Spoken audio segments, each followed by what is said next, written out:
My ill stars could jettison a campaign and call me forth to fight in such a cause, to quench the generous spark, the innate love of glorious freedom, planted in the breast of every man who boasts a Briton's name, until some base-born lust of foreign growth contaminate his soul, till the false ambition of the sordid hope of swelling coffers poison the mind and brutalize the man. I almost wish I never had engaged to rob my country of her native rights, nor strove to mount on justice's solemn bench, by mean submission crying for a place. How great the pain, and yet how small the purchase! Had I been dumb, or my right hand cut off, ere I servilely held it up, or given my voice abjectly to rescind the wisest step that mortal man could take to curb the talons of tyrannic power, outstretched rapacious, ready to devour the fair possessions by our Maker, given, confirmed by compacts, ratified by heaven.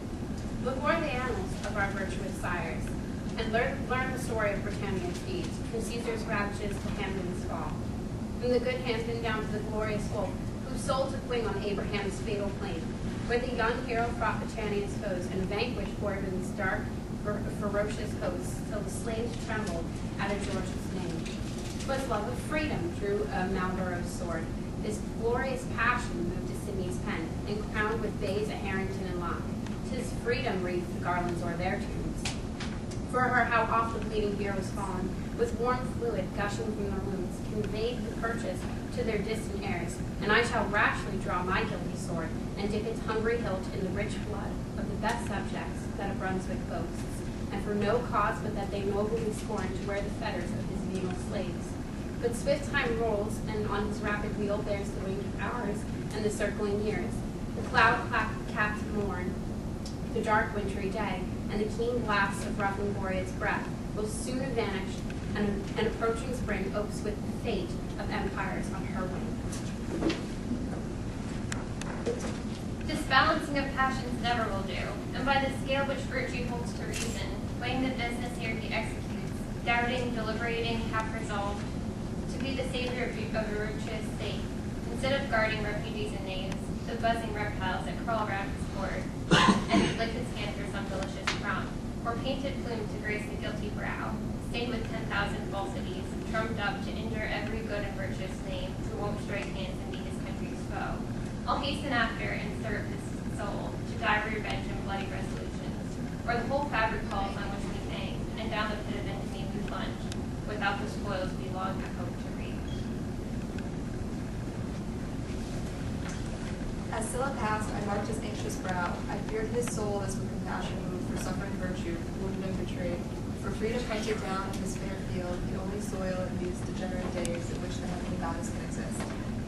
Humanity recoils. His heart relucts to execute the black, the accursed design. Such I must call it, though thy guilty friends, thy subtle brother, laid the artful plan. And like the toad spot at the ear of Eve, infusing poisons by his sneaky tongue, pushed Bruto on to tread the thorny path, and plunge his country in 10,000 woes. Then slyly jostling him behind the scenes, stepped in his place for which he must long inside.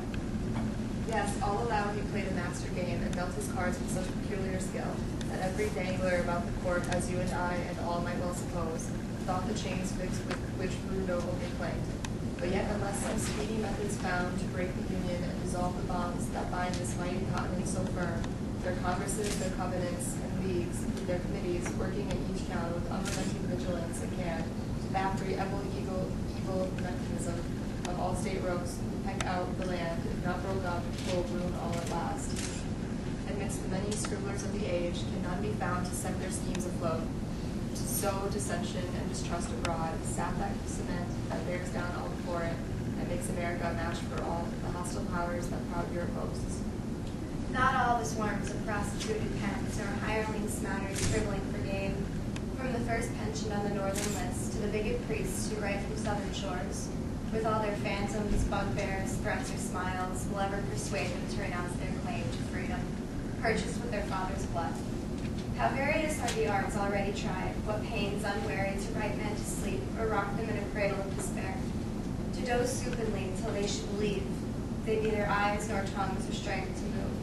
But at that nod of some despotic lord, what shifts, evasions, what delusive tales, what poor provocation for rash oaths, what nightly watchings of daily cares to dress up falsehood in some fair skies, or wrap the bantling of their midnight dreams in soft vests with friendship to betray. Then send it forth in every fairly form to stalk at noontide, giddy with hope, that some new gambols might deceive again men broad awake who see through all the cheat. There is still hope. Why need we yet despair? The doughty champion of our sinking cause, the deep Arachina, of whose winding brain is fraught with darkness, hideous to betray, by the long labors of his veteran will, by scattering scraps from every musty code of canon, civil, or draconian law, quoting old statutes or defining new treasons, prisons, riots, routs, balls, and insurrections of these stubborn times, he'll sure prevail, terrify at last. By bringing precedents from those blessed days when royal stewards Britain's scepter swayed, and taught her sons the right divine of kings, when pains and forfeitures and hundredfold were dealt to traitors, puny when compared to the bold rebels of this continent. From Merrimack to Mississippi's banks, who dare resist a minstrel frown, in spite of all the truths Nabonidus tells, and this cool reasoning, argumentative style, or master strokes of his unrivaled pen, they will divide and wavering will submit and take the word of Massachusetts, that men were born already bittered, curved, and on their backs, saddles prominent for every upstart psychopath to know. Not Massachusetts.